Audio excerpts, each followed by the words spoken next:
So Miss Seductive Sith entrance Lady Korriban tells us of a new subplot, that she's going to kill the Sith Master with our help, hopefully. And it's a subplot because it connects a secondary character to our main plot, which is of course to find the next star map. Join the Sith than any of the others. As a matter of fact, I am so certain of that I'm willing to offer you an opportunity of the once-in-a-lifetime variety. Now, how she knows we're so powerful and worthy is odd. On one hand, we're joining the Sith Academy to learn our skills. Now, that's not to say she doesn't have some insight into the Force, and thus can predict, or at least feel, how powerful we are, but enough to take on a Master? She doesn't seem to have any testing, or any skills, or any experience in that. On the other hand, this is a Sith we're talking to. She's doing this for her own gain, and she thinks if we gang up on her Master, she can now gain a title. This is very strange and a hell of a risk. I highly doubt this is just a plot to get us killed, but I find this prospect funny. How weak is this Sith Master? Sure, this does play with the concept of the central character of a story being the focus and having some special uniqueness because of the Force, and that people aren't quite sure who we are exactly aside from us being a powerful fellow, and mysteriously so. The tomb is an ancient ruin on the surface that was visited years ago by Darth Revan and Darth Malak.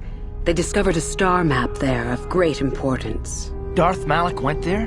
Very interesting, isn't it, Master? So, here we have an NPC that creates a murder subplot that just so happens to connect to our plot of finding the star map. Bravo their story. However, this is just the setup. Let's see how it plays out. Master Uthar cannot prevail against us both. That's all there is to it.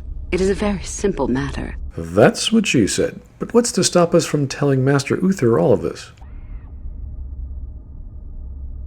I suppose you could do that. Even the hint of betrayal from his pupil and Uthar would move to eliminate me. But this is a very good opportunity for you. You can start off your Sith career as the right hand of the head of the Academy. Me, Uthar will not offer you that. Do you believe Uthar would not be aware of this? He would quickly figure out what you have to gain by betraying him, and would never believe someone would pass that up. Tell Master Uthar what you wish. Were I you, I would think first of what the consequences of such an action might be. Well, that's an excuse in her explanation, but her confidence doesn't quite explain the possibilities of reality and how powerful and intelligent Master Uthar actually is. Without some understanding or some measurement, the player really has no idea what the scope of this request is, and we have no idea what the stakes are. I can help you understand it. Would you like to hear it? Peace is a lie. There is only passion. Through passion, I gain strength. Through strength, I gain power. Through power, I gain victory. Through victory, my chains are broken. The Force shall free me. Simple words, yet easily misunderstood. Would you care for me to explain anything? The Jedi would have you believe that peace is a desirable goal. That peace of the spirit is the way the Force is mastered. That a lack of conflict betters man. We know different. It is our passion, our hate, and our desire that fuels the Force. It is conflict that improves the lot of civilization, and single being both. It's interesting how it's only hate and desire, but not love. Love is just as passionate as hate, so why couldn't the Sith also love? Why is it always negative emotion? The problem with the Jedi Code is it focuses on little or no emotion, and that emotion is positive. But the Sith are all about emotion, specifically negative ones. And that conflict is the force that improves civilization. But clearly you don't go around killing people to advance civilization. This is a very poor explanation of how the Sith teaching and may be considered superior or even helpful to society, or any society. Without a particular context, these Sith seems to just want power and destruction for the sake of it, and to be hateful because it fuels this force. What fuels your power with the Force but your passion? The stronger, darker emotions, anger, hatred, fear. These passions empower us. Again, it seems the Sith are focused on negative emotion, but why couldn't the Force also work through passionate feelings of acceptance, love, or confidence if the Force works through emotions at all? Now, obviously, BioWare has to work within the lore of the Star Wars universe. They can't go around changing things, but this is some specific basic details of emotion and why the Sith are only one way. Love is more dangerous than all those things. Love leads to anger and hatred more often than not. but it also leads to mercy, which is far worse. That, however, is a lesson for another time. So love leads to anger and hatred and mercy? Okay, but doesn't fear also lead to anger, and anger lead to hate, and then hate lead to suffering? Like Master Yoda said, wouldn't a series of any emotions possibly lead to any other emotion? How is this all a bad thing? How many sorts of victories can you imagine? Peaceful victory, victory by sacrifice, a truce, an achievement. Unless the victory is achieved by demonstrating that your power is superior, it is only an illusion, temporary at best. We seek more. So in order for the Sith to win, they have to use their strength. But what if that strength is something like skilled in diplomacy, or games of luck, or clever blackmail, or anything really? Does victory always have to be through violence? And it must be through power. So any other victory that's not through your own power is just an illusion? Then there's the discussion of the perfect Sith, the Sith Ari, who would change the Sith forever by destroying everyone, but that's just a legend and a hypothetical. I am not surprised. The Force is strong with you. Master it and it shall serve you well. Well, that's the persona of why we're here, the innocent little apprentice. But how am I going to help attack your master if I don't know any Force skills? I mean, theoretically. So, to continue on with our test, we need to gain prestige, so we explore the area and do some side quests. This one wants an artifact. Force persuasion doesn't work, but flirting does. Women. We have to go kill some beasts that swallow the holocron. So the best way to get prestige is to kill some mutated bat creatures. For the Republic! Hey, Jack there, maybe not shout that out when we're on the Sith homeworld, It's been a long time, Jahani. What are you doing here? Did you fall to the dark side? I didn't fall, Jahani. I had my eyes open. Jack, please, stop talking about being a Jedi. So we find this flirty female Sith person again, and we help her kill an animal, but she's not very nice in general after she gets what she wants, so we have to kill her. Over my dead body! What a Jedi can do. Jack, please, stop talking about being a Jedi. Just stop it. In one of the Sith tombs, we're poisoned and trapped by an ex-master of the Academy, and he asks us a series of questions, and if we get them right, Mikhail gets shocked. If we get it wrong, we get shocked. If things are all one-sided, then one of us is going to die. Because we're the protagonists, well, he gets to die.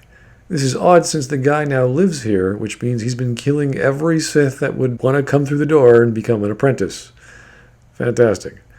Neelix is now having a fun translation game with some Sith runes.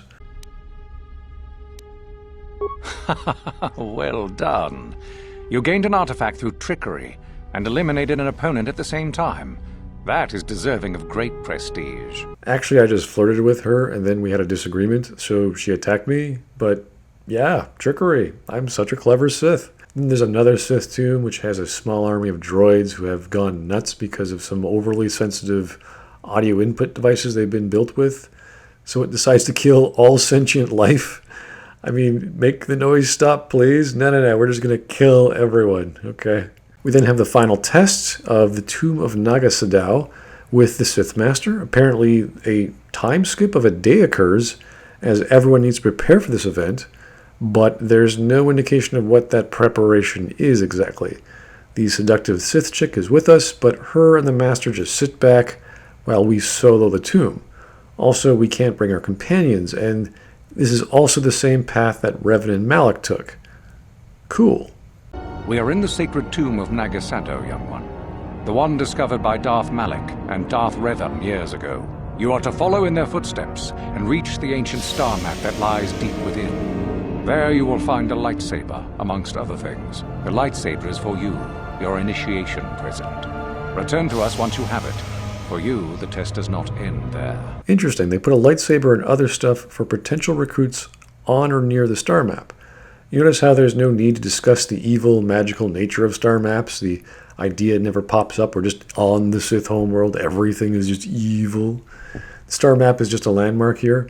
Now, it's not that we don't already have a bunch of lightsabers and actual Jedi with us, but I'm guessing this is like a low-tier Sith Master who can't be bothered to detect like Jedi next to him when we're around. We have this puzzle involving pillars and power systems, which is basically KOTOR's superior version of the Tower of Hanoi puzzle, because you can actually screw up and die. The ceiling literally collapses on you.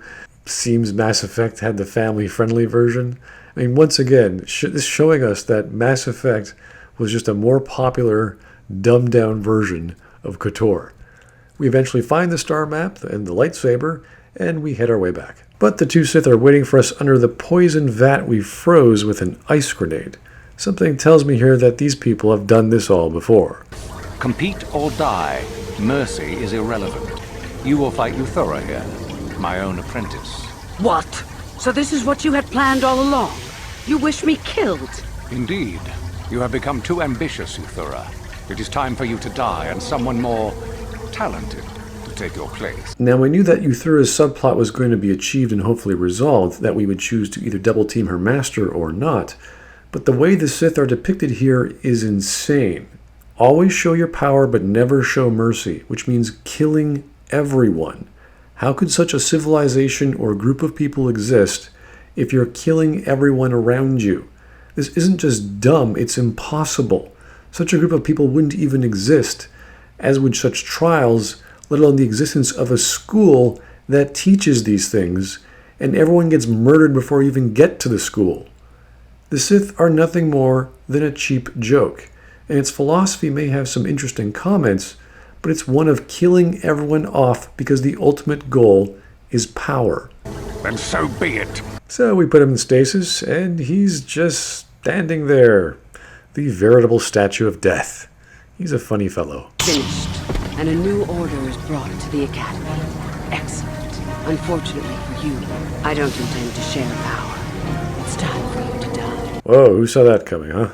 So we turn her into another statue of death and spin our swords around like a whirlybird. So we spare her life, but don't give her any cool one-liners like, and know that Revan has shown you mercy. Nope, we just walk out and get to our Ebon Hawk.